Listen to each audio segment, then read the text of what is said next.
I don't like people that like who jealous of me or whatever it is. I don't like jealous people because I'm not jealous. I like people what they are and achieve their goal. But if it's my time, it's my time. I've been asked countless times who the greatest athlete of all time is. It's a question every former Olympian hears sooner or later. People want a name, one athlete, one answer. And honestly, that's the easy conversation. You can count medals, you can compare records, you can argue about championships and statistics for hours. Admiration is different. The athletes you admire stay with you for reasons that numbers can't explain. Sometimes it's their courage when everything is against them. Sometimes it's their discipline when nobody is watching. Sometimes it's the way they carry themselves when the pressure is so heavy that most people would break under it. When I think about my own career, I realize the athletes who left the biggest impression on me weren't necessarily the ones with the most trophies. They were the ones who changed the way I looked at competition, the ones who made me understand that greatness is about more than winning. The 5 athletes I'm about to talk about earned my admiration for very different reasons. Some inspired me before I ever became an Olympic champion. Some showed me what true excellence looked like from up close. Others redefined what I thought was possible in sport. But every one of them taught me something about what it truly means to be exceptional. Let me start with Jesse Owens. By the time I was growing up, Jesse Owens was already a legend. You didn't have to be a track athlete to know who he was. His story had traveled far beyond stadiums and finish lines. Long before I ever put on a Canadian uniform, I knew his name. At first, I admired him for the same reason everyone else did. He was fast, incredibly fast. He won Olympic gold medals and set records that seemed untouchable. But the older I got, the more I realized that speed wasn't what made him special. It was the environment he walked into. Every athlete faces pressure. That's part of the job. We all know what it's like to stand on a starting line with expectations hanging over us. But what Owens faced in Berlin in 1936 was something entirely different. The pressure wasn't just athletic, it was political, cultural, personal. He arrived at an Olympic Games that had become much more than a sporting event, and somehow he still performed. When I watched old footage of Owens, what always stood out to me was how calm he looked. He didn't appear distracted by the noise around him. He didn't look like a man carrying the weight of history. He looked focused, controlled, almost relaxed. That's much harder than people think. I've stood on Olympic tracks myself. I've felt the tension before a major race. I've heard the crowd. I've felt the expectations. Even under normal circumstances, those moments can consume you if you let them. Owens never seemed consumed by the moment. He seemed larger than it. That's one of the reasons I admired him so much. Then there was his versatility. A lot of great athletes dominate one event. Owens dominated several. The 100 meters, the 200 meters, the long jump, the relay. Different skills, different demands, different kinds of pressure, yet he seemed capable of handling all of them. As a sprinter, I always respected athletes who could make difficult things look effortless. Owens had that quality. Watching him run, everything looked smooth, nothing appeared forced. There was no wasted movement, no panic, no desperation, just rhythm and confidence. The defining moment, of course, came in Berlin, 4 gold medals in a single Olympic Games. Even today, that's an extraordinary achievement. But what impresses me isn't the number 4. It's where he did it. The entire world was watching. Every race carried significance beyond the track. Every victory meant something larger than sport. Most athletes would have been overwhelmed by that reality. Owens wasn't, and that's where admiration begins for me. Because medals alone don't create admiration. If they did, every champion would be remembered the same way. They're not. The athletes we remember most are usually the ones who reveal something deeper about themselves when the pressure becomes unbearable. Owens revealed courage, not the loud kind, not the kind that demands attention, the quiet kind, the kind that shows itself through composure, the kind that allows someone to focus on their job while history unfolds around them. As my own career developed, I often thought about athletes like that. athletes who seemed immune to circumstances, athletes who could separate the noise from the performance. That's an incredibly rare ability. Years later, people still talk about Jesse Owens. New generations still learn his story. Young athletes who never saw him compete still know his name. There's a reason for that. His legacy was never built solely on speed. Plenty of athletes have been fast. Plenty have won gold medals. Very few have represented something bigger while doing it. That's why Jesse Owens is on my list. Not because he was one of the greatest Olympians ever. Not because of the records. Not even because of the 4 gold medals. I admire him because he showed the world that true greatness isn't measured by what you accomplish when conditions are perfect. It's measured by what you accomplish when the entire world is watching and expecting you to fail. You don't forget athletes like that. And you don't forget lessons like that either. Carl Lewis is probably the name most people expected to hear. And that's because for a long time, if you were a sprinter in the 1980s, everything eventually led back to Carl Lewis. Before I became an Olympic champion, before the world started talking about me, Lewis was already the face of track and field. He wasn't just winning races, he was becoming a global superstar. Every major championship seemed to end with him standing on top of the podium. As competitors, we were very different. Carl carried himself with a confidence that was impossible to ignore. Some people loved it, some people didn't, but nobody overlooked it. When he walked into a stadium, people noticed. When he stepped onto a track, people paid attention. And when the race started, he usually found a way to win. What made Lewis so difficult to understand was that he never looked rushed. Most sprinters compete with visible intensity. You can see the strain on their faces. You can see the effort in every step. Carl often looked like he was operating on a different level of control. Even when he wasn't leading early, there was always a sense that he believed the race would eventually belong to him. That kind of confidence can be frustrating when you're competing against it, but it's also something you have to respect. The technical side of his running was remarkable. His top-end speed was exceptional, but it was his ability to stay relaxed that separated him from so many athletes. While others tightened up under pressure, Lewis seemed to become smoother as races progressed. That's not a gift. That's mastery. And mastery is always something I admire. Of course, our stories will always be connected because of Seoul in 1988. No matter how many years pass, people will continue talking about that race. The build-up was enormous. The rivalry had become one of the biggest stories in international sport. Everywhere we went, people wanted to compare us. They wanted to know who was truly the fastest man in the world. When the final arrived, the entire planet seemed to be watching. I remember the tension before the gun. I remember knowing exactly what was at stake. I remember how quickly everything happened once the race began. 10 seconds can change a career. In that case, less than 10 seconds changed several careers. What happened afterward has been discussed for decades, and it probably always will be. But when I think about Carl Lewis, I don't think only about Seoul.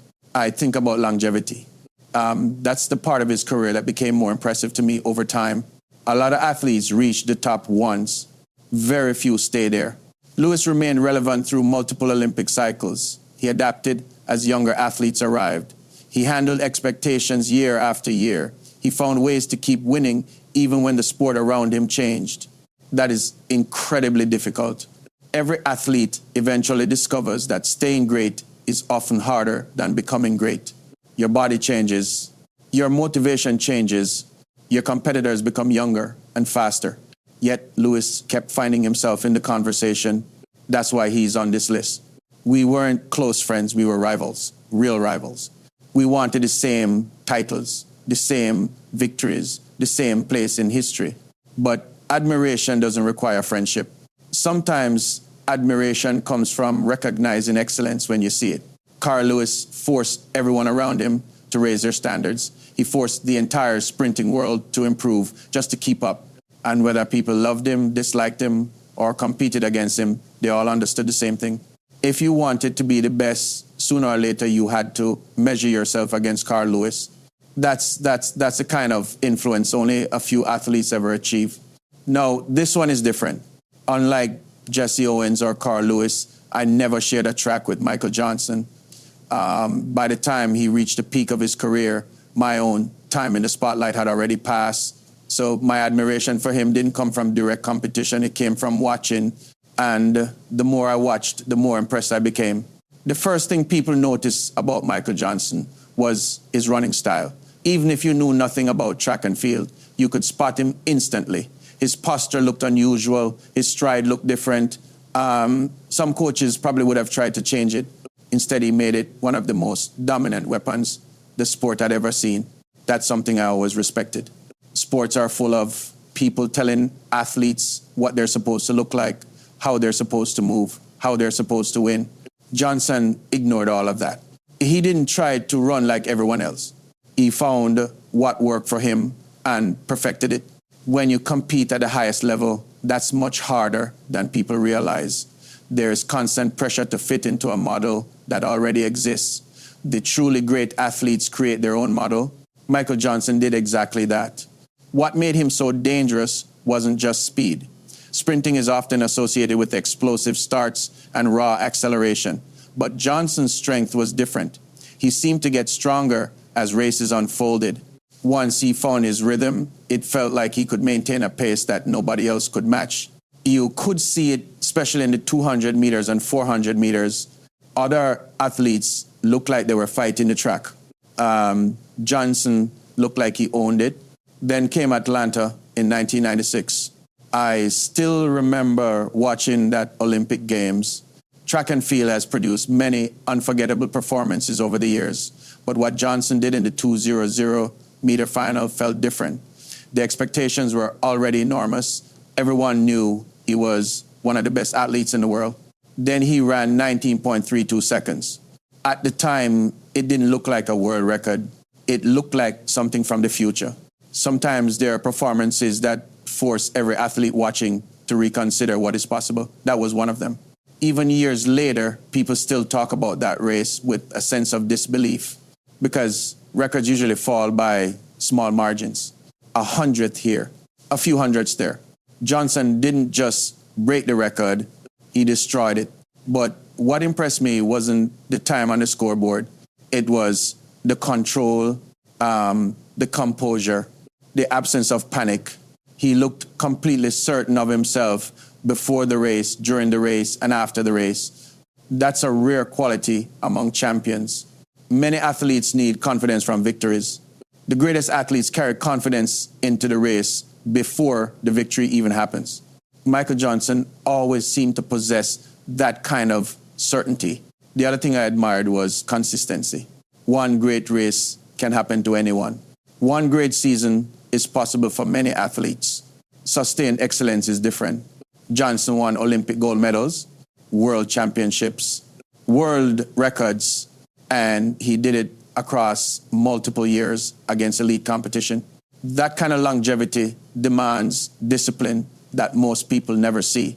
The public watches the races. Athletes understand the training, the sacrifices, the endless repetition, the pressure of defending success once you've already reached the top. Johnson handled all of it. That's why he's on this list. Not because he ran fast. A lot of athletes ran fast. Not because he broke records. Records are eventually broken. I admire Michael Johnson because he proved that greatness doesn't always look the way people expect it to look. Sometimes the athlete who changes a sport isn't the one who follows the blueprint. Sometimes it's the one who creates a completely new blueprint for everyone else to follow. And Michael Johnson did exactly that. But admiration isn't always about athletes from your own generation. Sometimes it's about watching someone come along and remind you why people fell in love with a sport in the first place. That's how I felt when I watched Donovan Bailey. For obvious reasons, people often compared us. We were both Canadian sprinters. We both carried the expectations of a country that wasn't traditionally viewed as a sprinting powerhouse. And whether we liked it or not, our careers would always be linked in the minds of fans. But I never looked at Donovan that way. I looked at him as an athlete who had to deal with enormous pressure and somehow found a way to thrive under it. When Donovan first emerged on the international stage, he wasn't treated like a future Olympic champion. He wasn't surrounded by the kind of hype that follows some athletes from a young age. He built his reputation through performances, through consistency, through results. I always respected that path because I understood how difficult it was. Talent gets attention. Results earn respect. And Donovan earned plenty of respect. What stood out most was his mentality. A lot of sprinters rely heavily on emotion. They need adrenaline, they need excitement, they need the energy of the crowd. Donovan seemed different. The bigger the race became, the calmer he looked. As athletes, we know that's often an illusion. Nobody is completely calm before an Olympic final. Your heart is racing, your mind is working overtime. Every possible outcome runs through your head.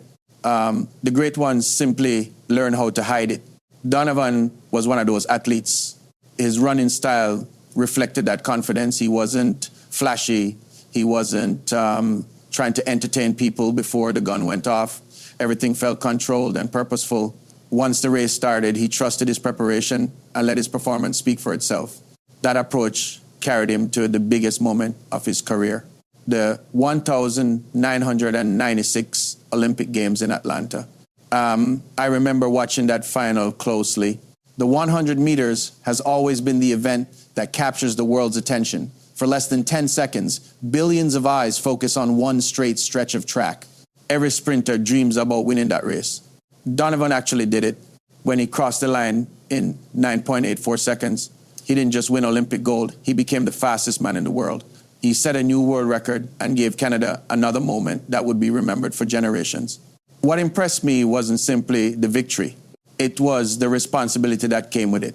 People don't always realize how much changes after you become Olympic champion. Suddenly, every race matters more. Every interview matters more. Every loss becomes a headline. Every success becomes an expectation. The pressure doesn't disappear after you win. In many ways, it gets heavier. Donovan handled that reality remarkably well. He continued competing at the highest level. He continued representing his country with confidence, and he never seemed overwhelmed by the attention that followed him. That's harder than winning a race. A race lasts seconds. Living with the consequences of victory can last decades. That's one of the reasons I admire him. The other reason is what he represented for Canadian athletics. Every generation needs athletes who prove something is possible. Athletes who inspire the next group to dream bigger. For millions of Canadians, Donovan Bailey became that figure. He showed that a Canadian sprinter could stand in the center of the Olympic Stadium and beat the very best in the world. That's a powerful message. And messages like that often outlive records. When people talk about Donovan Bailey, they'll mention the Olympic gold medal, they'll mention the world record, they'll mention Atlanta. They should. But when I think about him, I think about composure.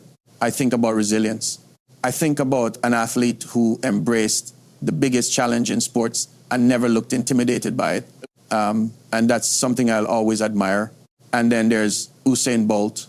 I know some people might find it strange that a man whose career unfolded long after mine would be on this list. I don't, because admiration isn't limited by generations. Greatness recognizes greatness. And when Bolt arrived, it was immediately obvious that we were looking at something the sport had never seen before. I've watched sprinting my entire life. I've studied it, I've lived it. I understand how difficult it is to run fast over 100 meters. I understand how much training, discipline, and sacrifice goes into finding even 100th of a second. That's why Bolt fascinated me. Nothing about him was supposed to work, at least not according to the traditional understanding of sprinting. He was too tall. His stride was too long. His build didn't resemble the classic image of a 100-meter champion. For decades, people believed the fastest sprinters had to fit a certain mold. Bolt shattered that idea. What impressed me first wasn't his speed. It was his ability to redefine what was possible. The best athletes don't just win. They force everyone else to rethink the limits of their sport.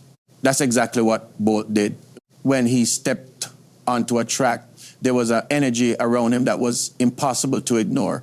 The crowd reacted differently. The cameras followed him constantly.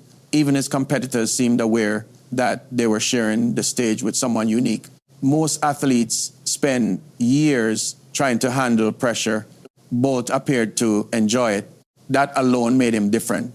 The moment that stands out most, of course, is Beijing in 2008. Even now, it's difficult to describe what that race felt like. The Olympic 100 meter final is supposed to be close. The world's best athletes separated by hundredths of a second. That's the way it's usually written. Bolt changed the script. He exploded away from the field and won in 9.69 seconds, despite celebrating before he even reached the finish line. Think about that for a moment. The biggest race in the world, the greatest pressure imaginable, and he looked like he was having fun. I've never seen anything quite like it. Then came London, then Rio, 3 Olympic Games, 3 generations of challengers, the same result. That level of dominance is extraordinarily rare. People often focus on his records, and they should. The numbers are incredible. But records alone don't explain why Bolt became a global icon. What made him special was that he brought new people into the sport. People who had never watched a track meet suddenly knew exactly who he was. Children wanted to imitate him. Fans who couldn't name another sprinter still tuned in whenever he raced. Very few athletes have that kind of impact. They transcend their sport. As someone who spent his life in sprinting, I admire that enormously. Because every sport needs athletes who can expand its audience. Athletes who make people care. Bolt did that better than anyone I can remember. And yet, despite all the attention, all the fame, and all the expectations, he kept delivering when the Olympic spotlight was brightest. That's the part athletes understand most. Talent can get you there. Personality can make you famous. But when the gun goes off in an Olympic final, none of that matters. Only performance remains. Bolt performed again and again and again. That's why he's on this list. Not because he was the fastest man in history. Not because he broke world records. I admire Usain Bolt because he transformed sprinting into something bigger than a race. He turned it into an event, a spectacle, a global moment. And in doing so, he became one of the very few athletes who changed the sport forever simply by being himself. Looking back now, I think admiration tells you more about a person than any list of records ever could. The athletes I admired most weren't all the same. They came from different generations, different backgrounds, and different eras of Olympic history. Yet each of them possessed something that separated them from everyone around them. Jesse Owens showed courage. Carl Lewis showed longevity. Michael Johnson showed individuality. Donovan Bailey showed composure. Usain Bolt showed the world that greatness can still be exciting. As athletes, we spend so much time chasing victory that we sometimes forget to appreciate the people who helped define it. The competitors, pioneers, and champions who raised the standard for everyone who followed. Years pass, records fall, new stars emerge. That's the nature of sport. But certain athletes continue to matter because their impact goes beyond medals and statistics. They change the way people think about what is possible. Those are the athletes I remember. Those are the athletes I admire. And if my years in track and field taught me anything, it's that true greatness isn't measured only by how fast you run or how many races you win. It's measured by the impression you leave behind long after the finish line is gone.